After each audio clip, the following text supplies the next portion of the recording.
Kain tayo. Yan. Itong masarap na ulam. Tapos, munggo. Ito po ang munggo. Masustansya, gamot sa rayuma. Ay, para lalong rayumahin. Tapos, meron tayong juice. Tapos, nakakamay. Ay, nako. Tapos, pagkakain, matutulog uli. Tapos, kakain uli. Adyo.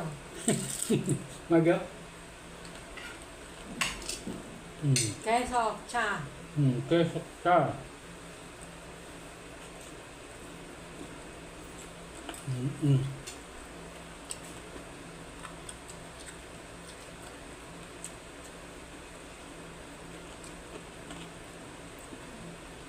Kapo.